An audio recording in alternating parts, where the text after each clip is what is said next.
Good day Toy Lovers, jumpa lagi dengan saya Robin dari Toy Genic.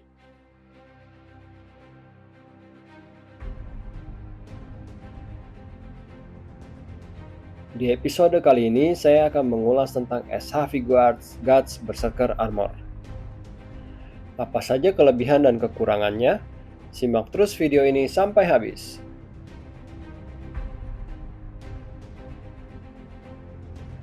Pertama-tama kita bahas box kemasannya terlebih dahulu ya, karena menurut saya ini keren.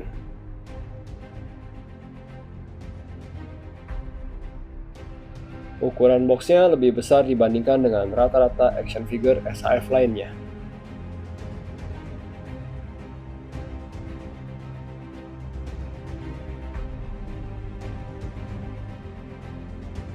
Di bagian depan, terdapat ilustrasi Guts memegang pedang besarnya seperti pada manganya.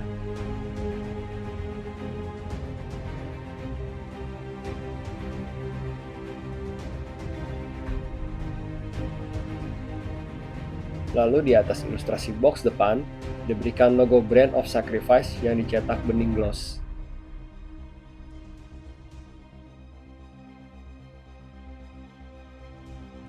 Di bagian kiri box juga diberikan logo Brand of Sacrifice bening yang dicetak lebih kecil. Keren ya?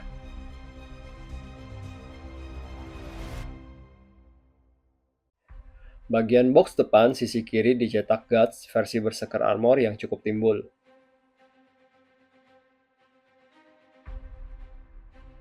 Sekarang mari kita buka boxnya.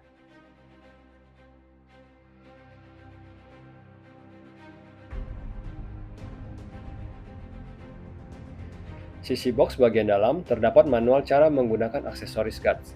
Saya sarankan untuk dibaca karena aksesorisnya ini cukup banyak.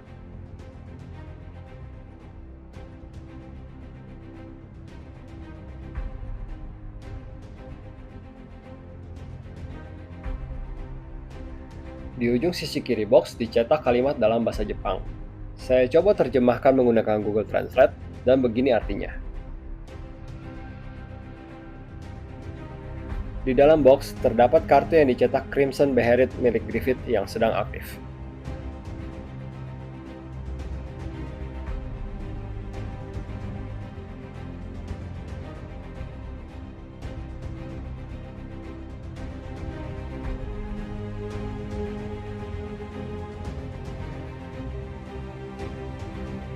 Dan tentunya terdapat figur beserta aksesorisnya.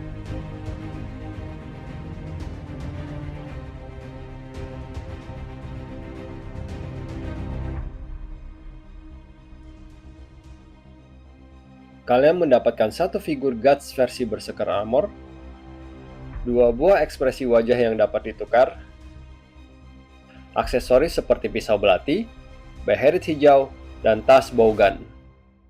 Lalu ada aksesoris untuk tangan kiri dan kanan yang bisa ditukar. Pedang Dragon Slayer yang lebih besar dari Guts sendiri, dan jubah hitam.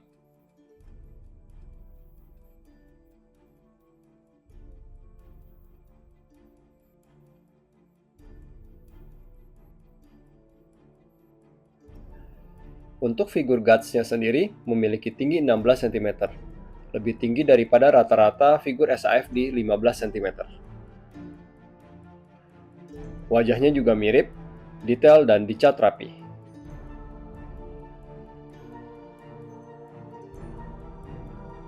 Terdapat bekas-bekas luka di wajah dan leher Guts.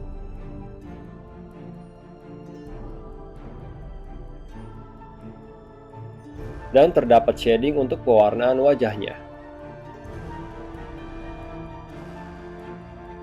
Di bagian leher Guts terdapat bekas luka Brand of Sacrifice yang sudah disegel sementara. Guts membawa perlengkapan senjata dan tas di tubuhnya. Aksesorisnya dibuat dengan detail, pewarnaannya datar. Sculpt tangan kanan Guts juga detail, di bagian jari-jari, perban putih, dan bekas luka. Tangan kiri Artificial Guts juga detail. Pewarnaannya hitam metalik. Terdapat 3 pisau lempar di sisi paha kanan Guts. Sculpt Berserker Armor juga detail. Pewarnaannya hitam datar dan matte. Pewarnaan hitam celana guts sama dengan armor. Bagian sol luar armor sepatu juga datar. Berikut ini adalah aksesoris yang bisa dicabut pasang dari badan guts. Untuk detail aksesorisnya menakjubkan. Kalian bisa melihat tekstur kulit di bagian sarung belatinya. Begitu juga di bagian tas. Terdapat tekstur kulit dan jahitan di sekeliling tas. Untuk pewarnaannya kurang konsisten ya. Bagian tas pinggang belakang, khususnya di bagian gesper, tidak diwarnai besi seperti gesper lainnya. Beheritnya kecil, namun dibuat dengan detail. Kalian bisa lihat kerutan bibir, kelopak mata, dan hidung. Namun saya baru sadar, kenapa Beherit's Guts berwarna hijau ya? Ada yang tahu jawabannya? Dragon Slayer-nya ini memiliki panjang sekitar 18,6 cm. Lebarnya 3,5 cm dan beratnya di 15 gram. Bagian tengahnya dicat hitam dan bertekstur kasar, bagian tepinya dicat silver metallic. Lalu terdapat ring kecil yang terpasang di badan pedang. Bagian gagangnya dilapisi perban putih. Pewarnaannya putih datar.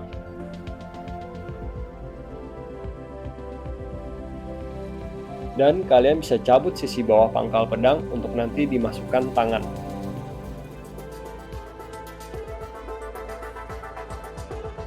Sayangnya pedang yang saya dapat ini ujungnya sudah penyok, seperti bekas terjatuh atau terbentur.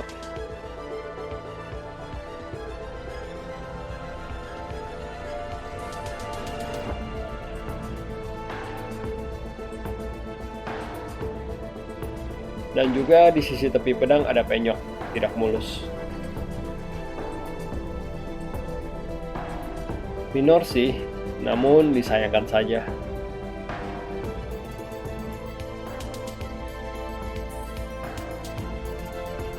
Dan ini perbandingannya dengan Dragon Slayer dari Pop-Up Parade. Dari ukurannya sudah pasti berbeda ya, karena skala figurnya juga berbeda. Namun bisa dilihat dari bentuk dasarnya, yang versi Pop-Up Parade lebih ramping dan panjang. Bagian ringnya satu kesatuan dengan pedang, dan bagian perbannya diwarnai putih kecoklatan, memberikan kesan kotor, lusuh, lebih realistis dibandingkan dengan versi SHF yang masih putih bersih.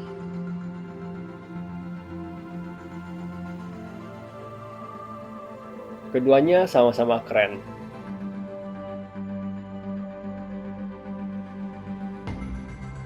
Dan ini bagian lengan meriamnya. Bentuknya detail, pewarnaannya hitam metalik, memberikan kesan baja metal.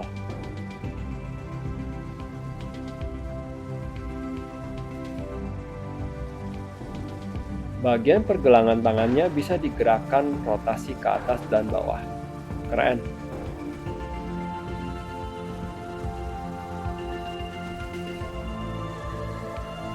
Lalu lengan kirinya juga bisa diganti ke model senapan panah atau crossbow yang dikombinasikan dengan tangan kiri genggam yang bisa dibuka.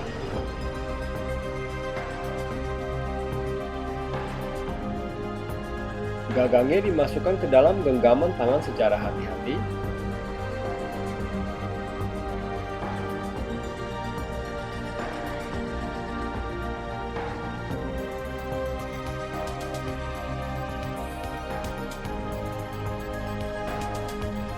Lalu tinggal disambung ke pergelangan tangan.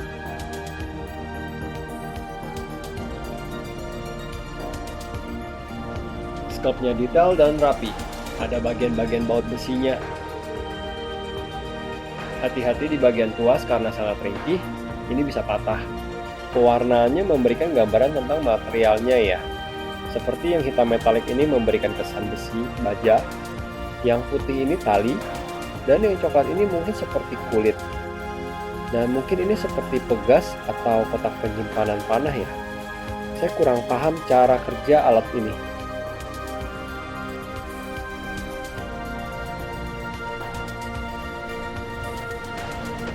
Berbeda dengan tangan kiri genggam yang satu lagi, yang ini tidak bisa dibuka jari-jarinya. Yang ini memang untuk memegang pedang.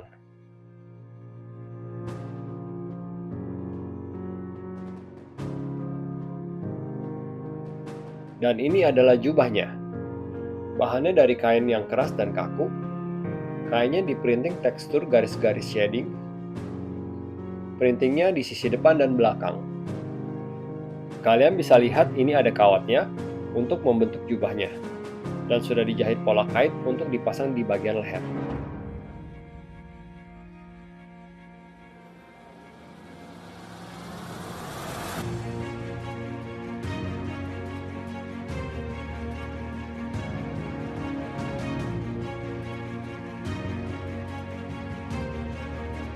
Kita coba artikulasi kepala dan leher ke depan,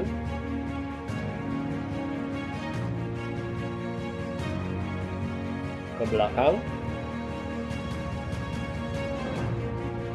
tekuk kiri bisa sampai lehernya juga,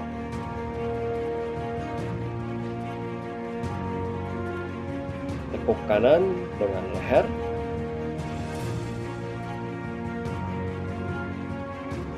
putar 360 derajat.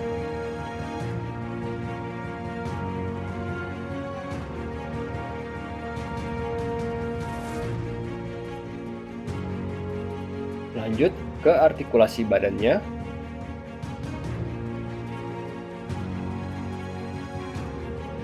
Cukup ke depan, cukup terbatas.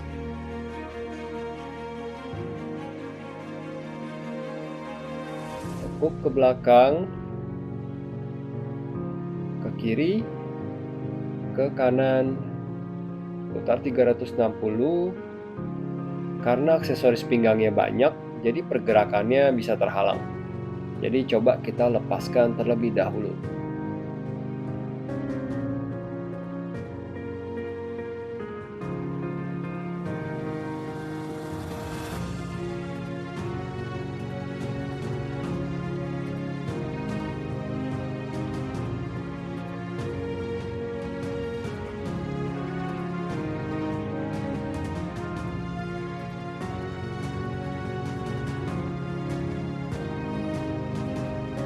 Bagian sabuknya ini terbuat dari bahan yang elastis.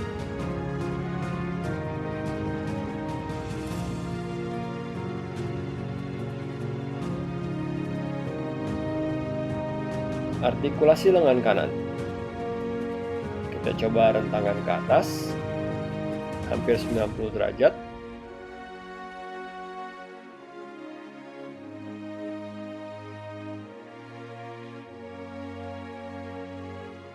Rentang ke belakang, ya hampir 90 derajat juga.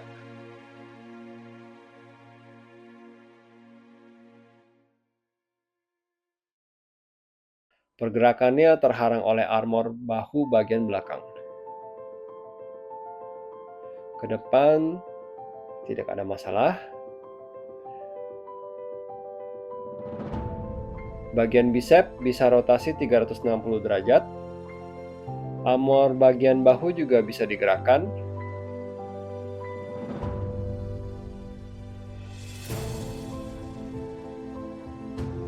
Armor bahu bagian bawah juga memiliki engsel, jadi bisa digerakkan.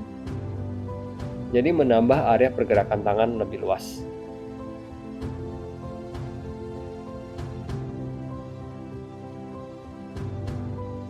Bagian sikut bisa menekuk lebih dari 90 derajat.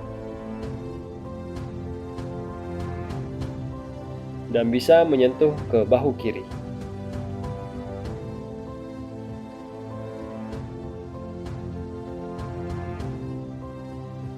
Bagian pergelangan tangan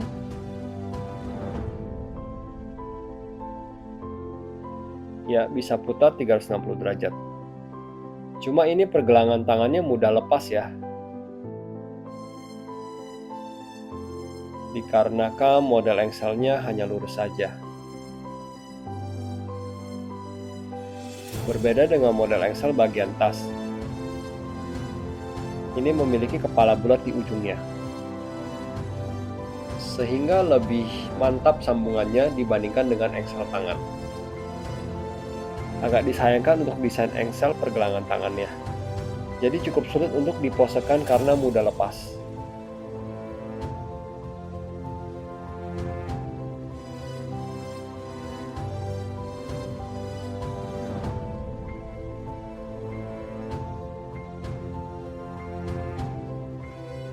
Sekarang bagian lengan kiri, gerakan rentang ke atas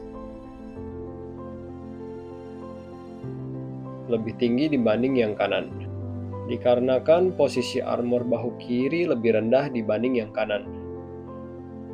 Di bagian kanan terdapat sabuk di bagian bawah armornya, sehingga posisi armor bahu kanan naik sedikit.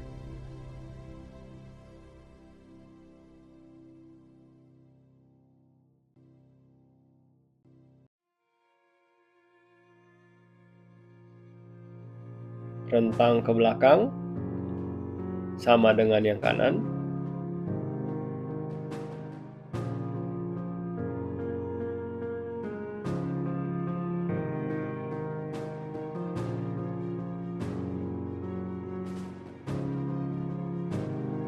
Terhalang oleh armor yang berlapis-lapis. Ke depan tidak ada masalah. Armor bahu juga bisa digerakkan. Bagian bawah armor bahu juga bisa diputar-putar dan dicabut pasang.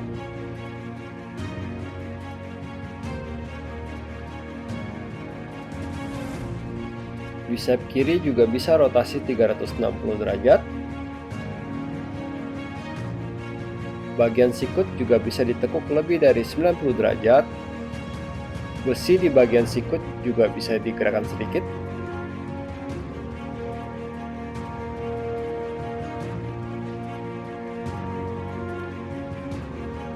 Dan bisa menyentuh bahu bagian kanan.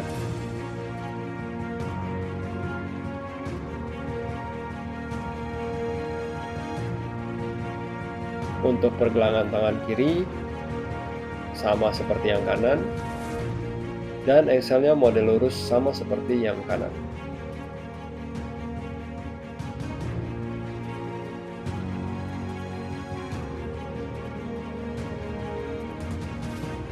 Artikulasi pinggang ke bawah. Sabuk pinggangnya ini terbuat dari bahan yang elastis. Begitu juga armor bagian belakang. Ini terbuat dari plastik yang elastis. Armor bagian paha juga terbuat dari plastik yang elastis.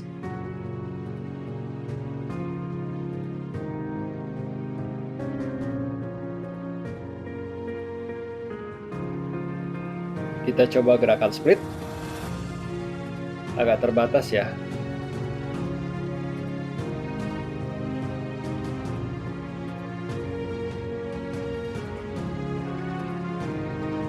Karena bentuk armornya jadi saling bertabrakan.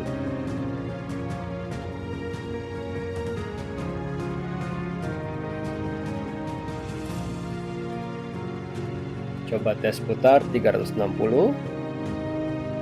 Yang kiri bisa, yang kanan perlu lebih hati-hati karena terhalang oleh aksesoris di pinggang.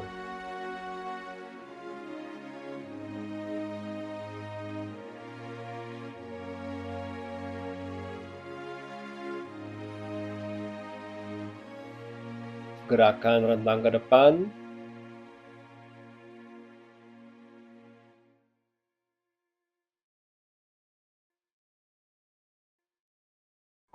Rentang ke belakang. Terhalang oleh armor bagian pantat.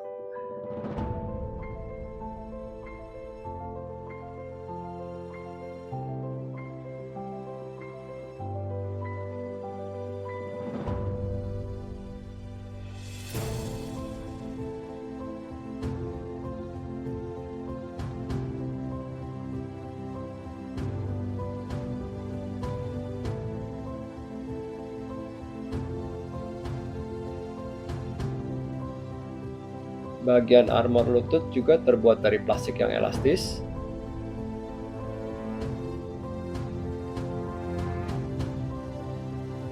Untuk gerakan lutut bagus, bisa tekuk sampai lipat.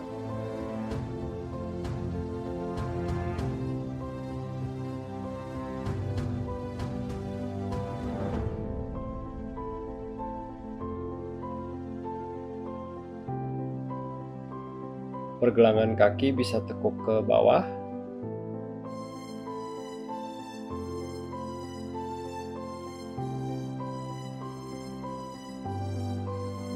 ke atas,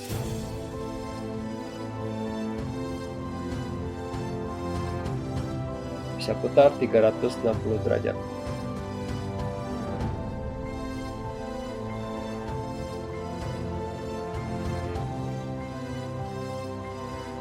Untuk jari kakinya juga luas, bisa tekuk ke atas dan ke bawah.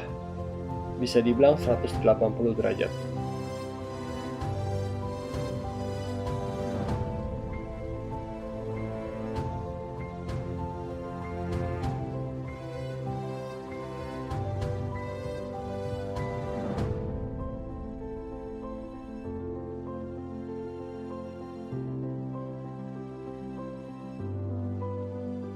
Secara keseluruhan, saya puas dengan SAF Guts versi Berserker Armor ini.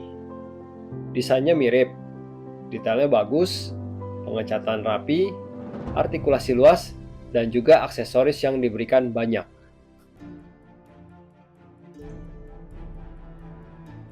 Kekurangannya ada di engsel bagian pergelangan tangan.